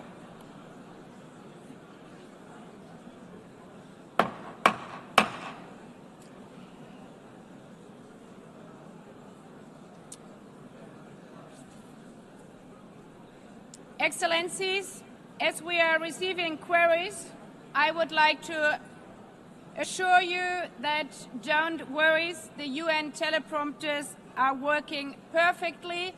And by this technical note, I would like to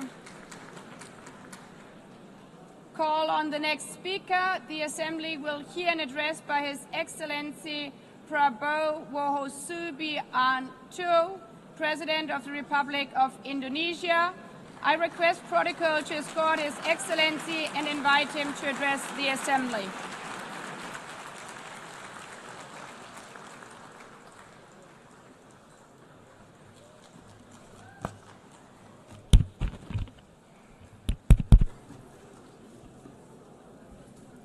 His Excellency Mr. Antonio Guterres, Secretary General of the United Nations, Her Excellency Madame Annalena Baerbock, President of the United Nations General Assembly, His Excellency Mr. Moses Abelian, Under-Secretary General for General Assembly and Management, Excellencies, Heads of States, Heads of Governments, distinguished delegates, ladies and gentlemen.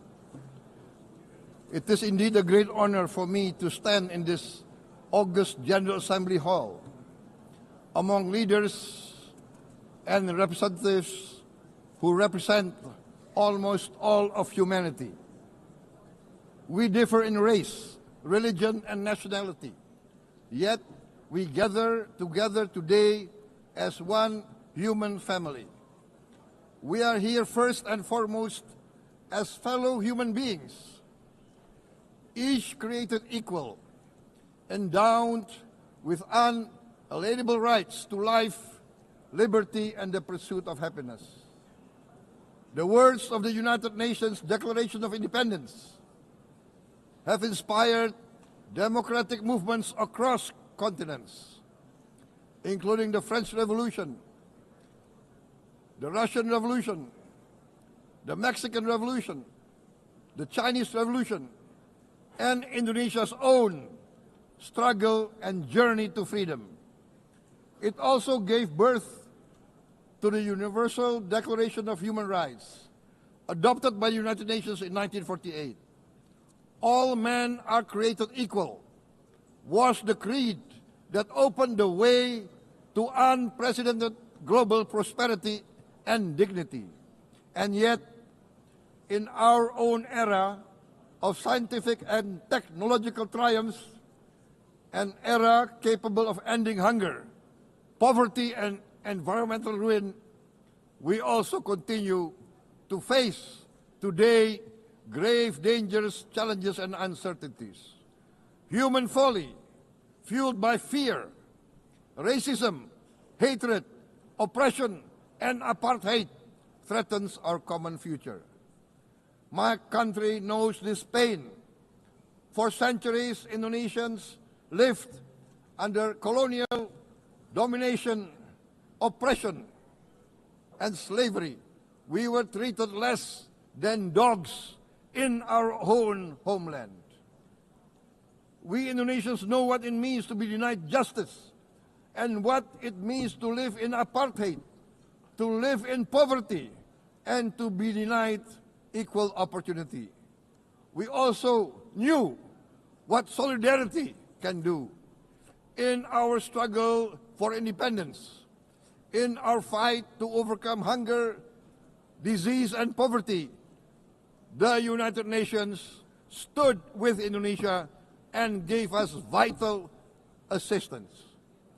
Decisions made here based on human solidarity by the Security Council and this Assembly gave Indonesia independence, international legitimacy, opened doors, and supported our early development through the efforts of the United Nations Children Fund, the United Nations Food and Agriculture Organization, the FAO, the World Health Organization, and many, many other United Nations institutions. And because of that, Indonesia today stands on the cusp of shared prosperity and greater equality and dignity. Madam President, Excellencies, our world today is driven by conflict, injustice, and deepening uncertainty. Every day we witness suffering, genocide, and blatant disregard for international law and human decency. In the face of these challenges, we must not give up. As the United Nations Secretary General said, we cannot give up. We cannot surrender our hopes or our ideals.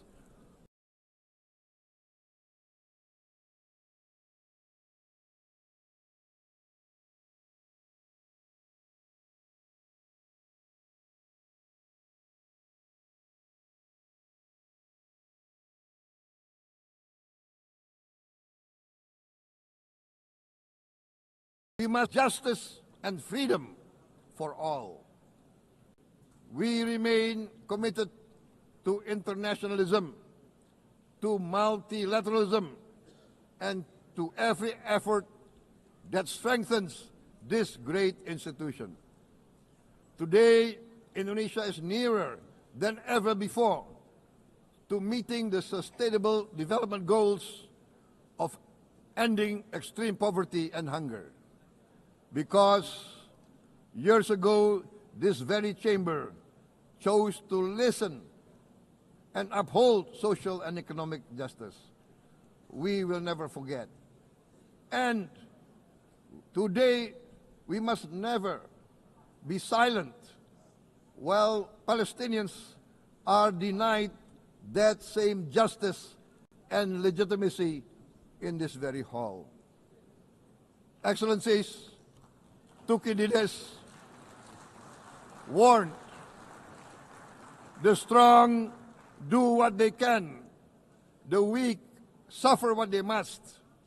We must reject this doctrine. The United Nations exist to reject this doctrine. We must stand for all, the strong and the weak. Might cannot be right. Right must be right. Indonesia today is one of the largest contributors to United Peacekeeping Forces. We believe in the United Nations. We will continue to serve where peace needs guardians, not with just words, but with boots on the ground.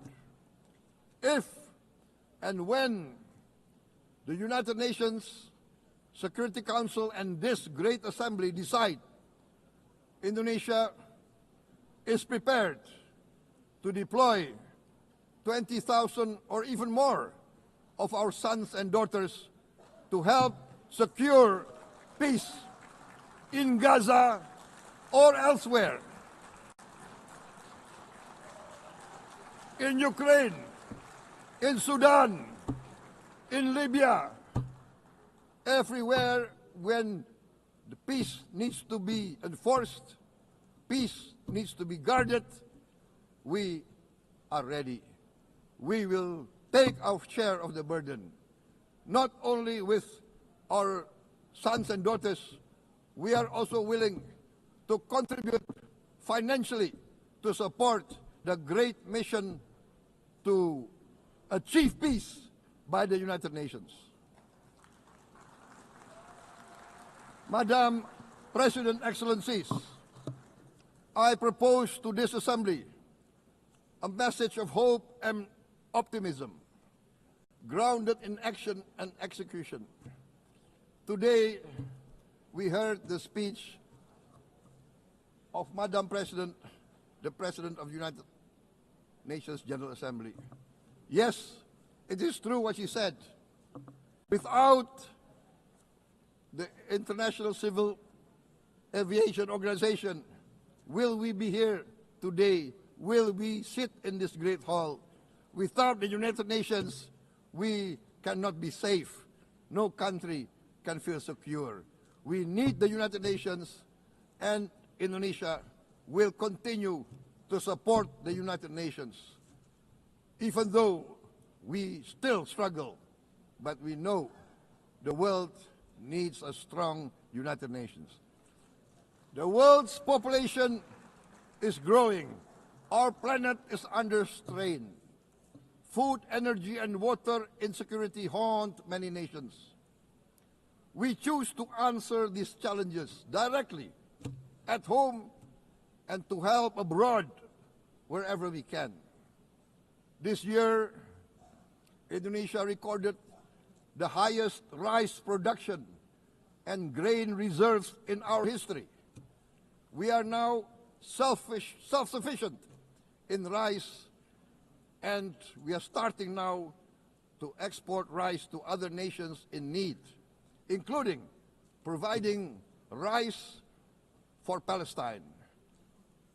We are building resilient food supply chains, strengthening farmer productivity, investing in climate-smart agriculture to ensure food security for our children and for the children of the world.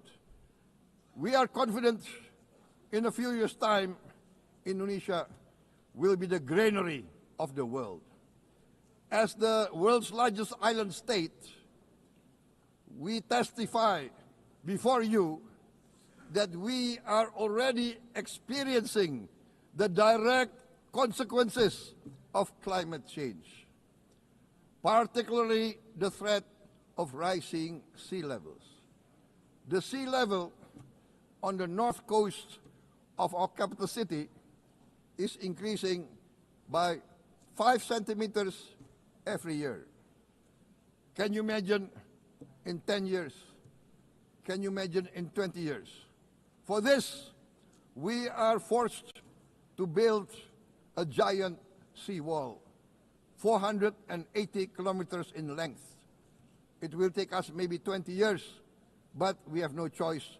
We have to start now. Therefore, we choose to confront climate change, not by slogans, but by immediate steps. We are committed to meeting our 2015 Paris Agreement obligations. We aim to achieve net zero emission by 2060, and we are very confident we can achieve net zero emission much earlier. We aim to reforest more than 12 million hectares of degraded forest, to reduce forest degradation, to empower local communities with quality green jobs for the future. Indonesia is shifting decisively from fossil fuel-based development towards renewable-based development. From next year, most of our additional power generation capacity will come from renewables. Our goal is clear: to lift all of our citizens out of poverty and make Indonesia a hub for solutions to food, energy, and water security. Madam President, Excellencies, we live in a time when hatred and violence can seem to be the loudest voices. But beneath this loud noise lies a quieter truth, that every person longs to be safe, to be respected, to be loved, and to leave a better world to their children. Our children are watching. They are learning leadership, not from textbook, but from our choices.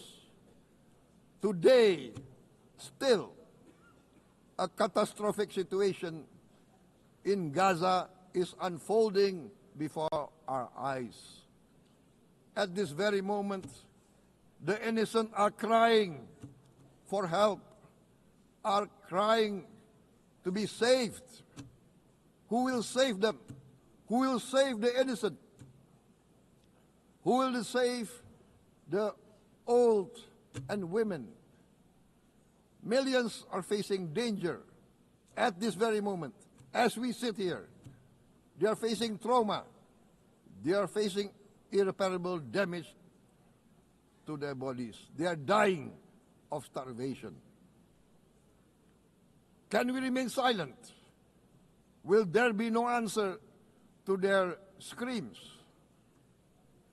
Will we teach them that the human family can rise to the challenge? Madam President, we must act now. Many speakers have said that. We must stand for a multilateral order where peace, prosperity, and progress are not the privilege of a few, but the right of all. With a strong United Nations, we can build a world where the weak do not suffer what they must, but live the justice that they deserve. Let us continue humanity's great journey of ideals, the selfless aspirations that created the United Nations. Let us use science to uplift, not use science to destroy. Let rising nations help others to lift themselves. I am convinced that the leaders of the great world civilizations of the West, of the East, of the North, of the South, leaders of America, Europe, of India, China, the Islamic world, the whole world, I am convinced they will rise to the role demanded by history. We are all hopeful that the leaders of the world will show great statesmanship, great wisdom, restraint, humility, overcome hate, overcome suspicion. Madam President, distinguished delegates, we are greatly heartened by the events of the last few days, where significant leading countries of the world have chosen to side with history, to choose the right side of history, the path of the moral high ground, the path of rectitude, the path of justice, the path of humanity, to shun hatred, to overcome suspicion, and to avoid the use of violence. The use of violence will beget violence. No one country can bully the whole community of the human family.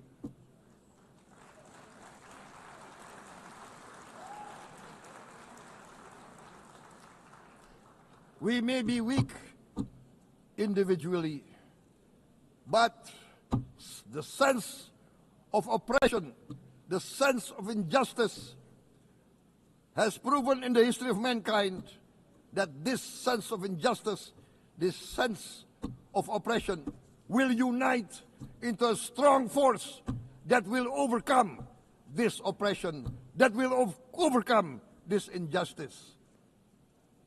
To close, I would like to reiterate again Indonesia's complete support for the two-state solution in Palestine. We must have an independent Palestine, but we must also recognize, we must also respect, and we must also guarantee the safety and security of Israel. Only then we can have real peace, and no longer hate and no longer suspicion. The only solution is this two-state solution. Two descendants of Abraham must live in reconciliation, peace, and harmony. Arabs, Jews, Muslims, Christians, Hindus, Buddhists, all religions, we must live as one human family. Indonesia is committed to being part of making this vision a reality. Is this a dream? Maybe, but this is the beautiful dream that we must work together towards. Let us work towards this noble goal. Let us continue humanity's journey of hope, a journey started by our forefathers, a journey that we must complete. Thank you.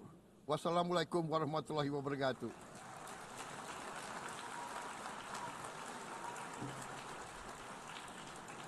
Shalom.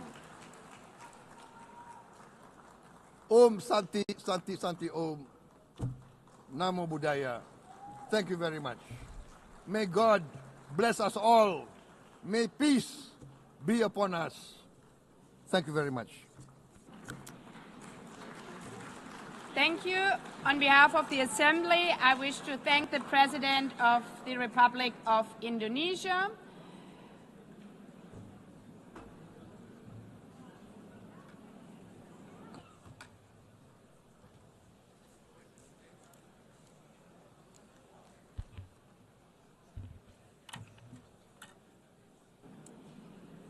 The Assembly will hear an address by His Excellency Recep Tayyip Erdogan, President of the Republic of Turkey.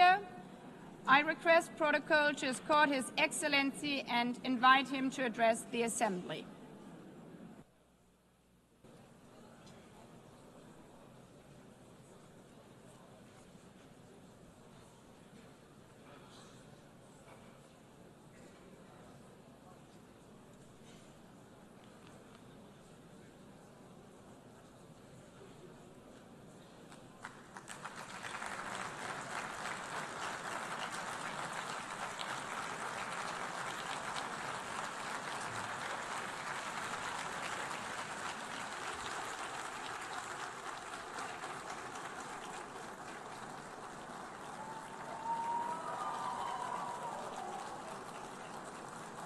Sayın Başkan, Excellency President of UNGA, Excellencies Heads of State and Government, Distinguished Secretary General, distinguished delegation members, on behalf of myself and my nation, I greet you all with most heartfelt feelings. I wish for the 80th United Nations General Assembly to bring blessings to all humanity. I am deeply honored to address you once again from this podium, which represents the collective conscience of humanity. I congratulate Mr. Young, who has completed his term as President of the General Assembly, and I wish success to Ms. Baerbock, who has taken over this position. At the outset of my speech, I would like to first express my regret at the absence today of the President of the State of Palestine, Mahmoud Abbas, at a time when Palestine is being recognized by an increasing number of countries. Today, we stand here on this podium. I stand here on this podium alongside my 86 million citizens, also for our Palestinian brothers and sisters whose voices are being silenced. I'd like to thank all the countries who announced that they recognize the state of Palestine, and I call on all the other countries who have not done so yet to do so, to recognize the state of Palestine as soon as possible. Esteemed President, distinguished members, the United Nations Charter was signed